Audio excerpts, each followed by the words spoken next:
The kingdom of Ilara was a happy place. It was full of sunshine, songs, and the gentle sound of the great river that flowed nearby. Queen Moremi was the light of this kingdom.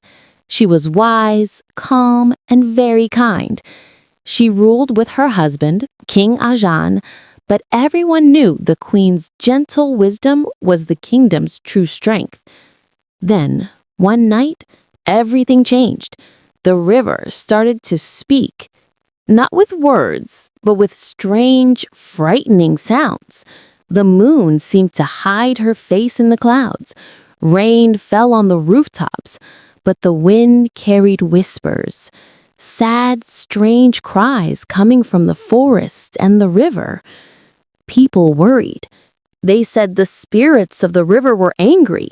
No one knew why, but fear began to creep into Ilara, silencing the laughter.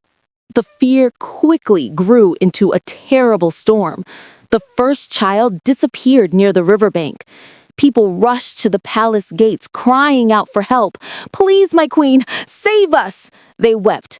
Before morning arrived, 3 more children were gone. The king sent his strongest soldiers to search the forest. They returned quickly, their hands trembling. They told stories of faces in the mist, eyes that glowed like fire, and dark shadows that seemed to breathe and move on their own.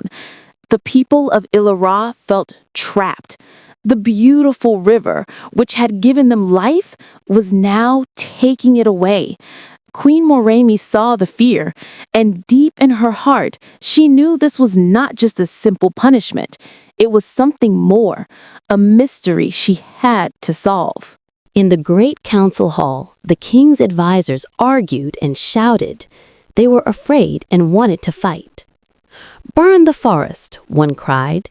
"We must drive out these evil spirits with our fire and our swords," shouted another. They wanted war. But Queen Moremi stood up and raised her hand. Her voice was quiet, but it was so full of power that every single person instantly fell silent. "You cannot fight what you do not understand," she said. Her words were heavy and serious. Outside, the sky seemed to agree, as a loud roll of thunder shook the ground.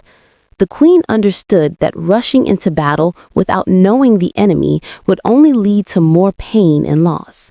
They needed to learn the reason for the spirit's anger before they could find peace. Days turned into weeks, and the sadness continued. The crops that fed the people began to wilt and die. Even the river water, which used to be sweet, now tasted bitter and wrong. The children's laughter, which was the sweetest sound in Ilara, was gone. One evening, Queen Moremi stood alone on the palace balcony, watching the sunset paint the sky red and orange over the dark forest. It was a beautiful but sad sight. Then she heard it. A sound so soft, so deep, and so old that it seemed to come from the very ground. "Moremi!" The sound was a whisper of her name. Her heart stopped beating for a moment. She quickly turned around, but no one was there. She only saw the golden mist above the river, shimmering like a secret waiting to be told. The river was calling her, drawing her closer to its mystery.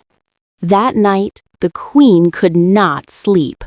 Her mind kept going back to the mysterious whisper. Finally, she drifted into a dream, but it was a dream like no other. In it, she saw the river spirit herself. The spirit was a beautiful woman made entirely of light, and her eyes looked as deep and endless as the sea. The spirit spoke to her, her voice echoing in the dream. "The debt must be paid." The words made Moremi's heart ache, but she didn't know what debt the spirit meant. When the queen woke up, she found a strange thing. Her feet were wet. The edge of her fine royal robe was completely soaked, as if she had just walked through the river's water while she slept.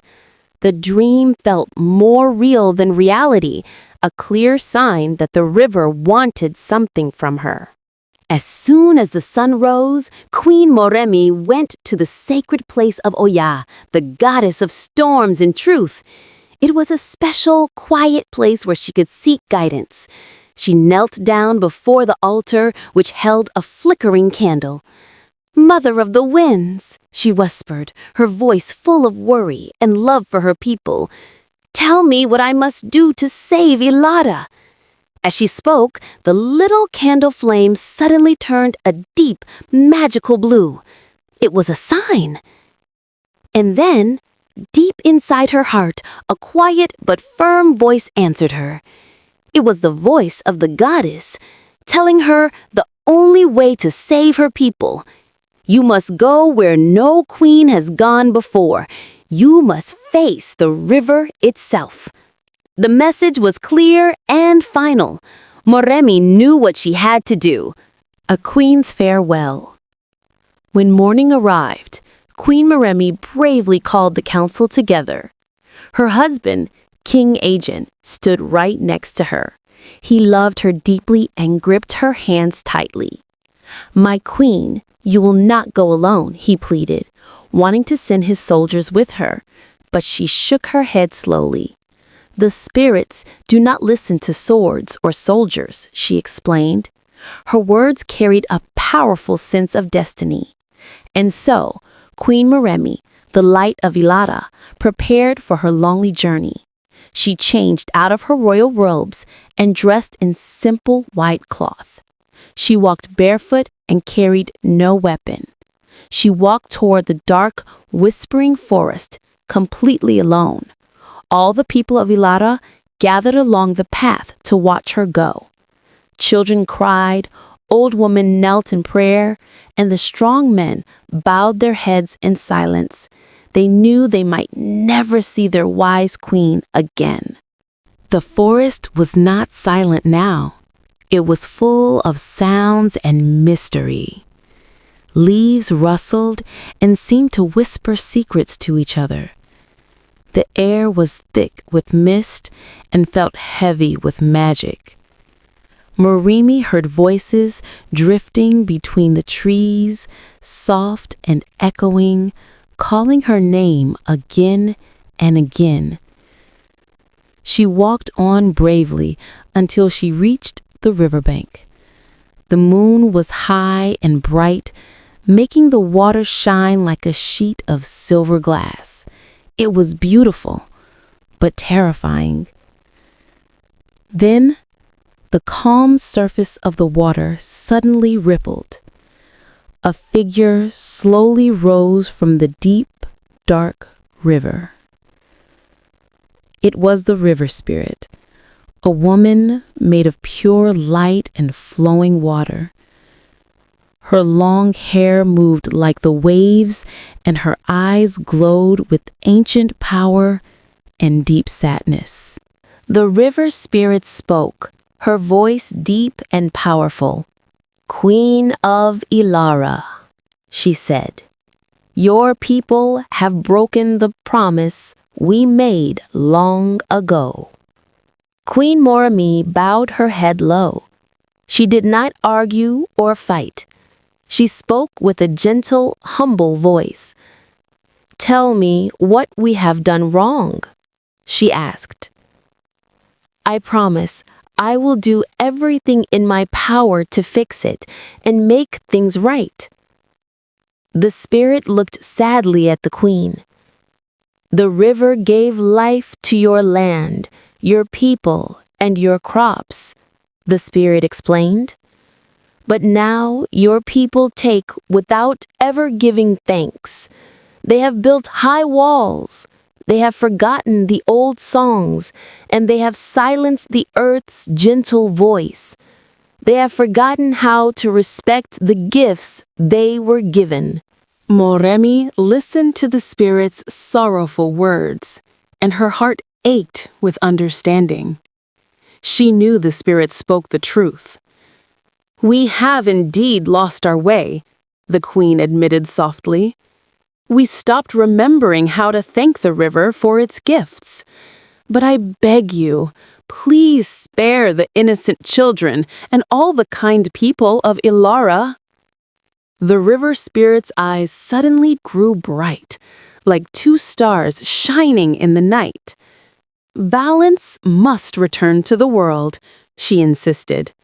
"The river demands a heart pure enough and brave enough to be a bridge between the world of humans and the world of spirits." Moremi knew what the spirit meant. The silence of the forest was heavy, waiting for her answer. Queen Moremi slowly looked up at the glowing river spirit. Her eyes were steady, showing no fear, but her voice was shaking just a little bit. "Then take mine," she said simply. The great river spirit stared at the queen for a very long time. "You would truly give your own life for the safety of your people?" the spirit asked. "I would give my soul," the queen answered firmly. "If it means peace will finally return to Ilara, then I offer everything I am." The forest became completely silent. Even the wind stopped blowing to listen to the queen's amazing promise. Then the spirit smiled, a very sad but gentle smile. "Your courage will be remembered forever," she said. "But listen closely. No sacrifice of true love is ever truly lost. It always becomes the seed of a beautiful new beginning." The river began to rise, glowing with a soft, beautiful light. The water wrapped around Queen Moremi gently, like a silk blanket. She closed her eyes, calm and peaceful. With a voice as quiet as the turning tide, she whispered her final words. "Let Ilara live." And just like that, she was gone. But in the morning, a miracle happened. The river flowed clear again, sparkling in the sun. The air smelled fresh and clean, like rain and new life. Children were laughing and playing by the banks again. The dying crops suddenly started to grow green and tall. The queen never came home, but floating on the clear water was a single crown made of white lilies. The people wept sad tears, but those tears soon turned into beautiful songs. They sang songs of their queen, the woman who gave everything so that their kingdom could live. Years passed, and the kingdom of Ilara lived in peace and happiness. Queen Moremi's daughter, Princess Arin, grew up to be a wise young woman just like her mother. One day, she stood by the same river, now calm and bright. As the water touched her feet, a soft voice whispered on the gentle breeze, "Lead with wisdom, my daughter. Remember this. True power is not about giving commands. It is about making sacrifices out of love." The princess smiled through her happy tears. In the clear water, she saw her own reflection, and next to it, the smiling reflection of her mother. Every year, the people of Ilara gather by the river to float white flowers on the water in memory of their queen. They call this special day the Day of the Queen's Light. Her story lives on through every song, every year, teaching them that bravery, wisdom, and love are stronger than death itself. Her light never faded.